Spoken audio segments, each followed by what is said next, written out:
বিবাহবার্ষিকী মানেই কেক কাটা, আনন্দ উৎসব আর পারিবারিক আয়োজন। তবে সেই প্রচলিত ধারণার বাইরে গিয়ে মানবিকতার এক অনন্য দৃষ্টান্ত স্থাপন করলেন শবনম ও সৌরভ। বাঁকুড়া জেলার বিষ্ণুপুর থানার অন্তর্গত জঙ্গল ঘেরা তির্বক গ্রামে বিষ্ণুপুর আমরা করব জয়ের উদ্যোগে নিজেদের প্রথম বিবাহবার্ষিকী উদযাপন করলেন মানব সেবা, ভালোবাসা ও পরিবেশ রক্ষার বার্তা ছড়িয়ে। কলকাতা থেকে তির্বক গ্রামে এসে তারা নিজেদের হাতে বৃক্ষরোপণ করেন এবং স্থানীয় মানুষদের মধ্যে গাছের চারা উপহার দেন। পাশাপাশি গ্রামে 40 জন শিশুর হাতে তুলে দেন খাতা, পেন্সিল, পেন সহ বিভিন্ন শিক্ষা সামগ্রী, যাতে তাদের পড়াশোনার পথ আরও সহজ হয়। এছাড়া অনুষ্ঠানে প্রায় 80 জন মানুষের জন্য আয়োজন করা হয় মধ্যাহ্নভোজের। মেনুতে ছিল মাংস, ভাত ও রাজভোগ মিষ্টি। এই ব্যতিক্রমী উদ্যোগে আনন্দে সামিল হন গ্রামের সাধারণ মানুষও। আজকে তো আপনাদের বিবাহবার্ষিকী ছিল প্রথম বছর, শবনম সৌরভ।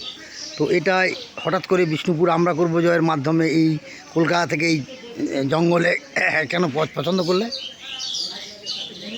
পছন্দ করলাম বলতে এই আমরাও তো কী বলবো, মানে বিষ্ণুপুরের সংলগ্ন এলাকাতেই বড় হয়েছি।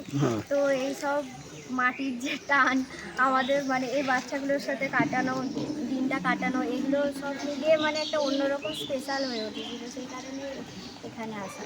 কেমন লাগলো? ভালো লেগেছে।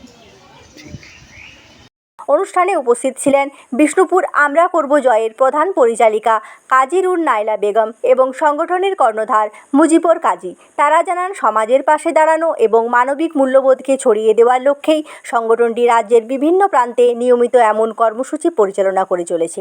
তির্বক গ্রামের এই ব্যতিক্রমী বিবাহবার্ষিকী প্রমাণ করে দিল, ব্যক্তিগত আনন্দকে সমাজের কল্যাণের সঙ্গে ভাগ করে নিলেই সেই আনন্দ হয়ে ওঠে আরও বড়, আরও অর্থবহ। আজ স্বপ্নম এবং সৌরভের বিবাহবার্ষিকীতে ওরা কলকাতা থেকে এসছে তিরবঙ্গ গ্রামে। এখানে 70টা বাচ্চাকে শিক্ষা সামগ্রী ও গাছ লাগানো হলো।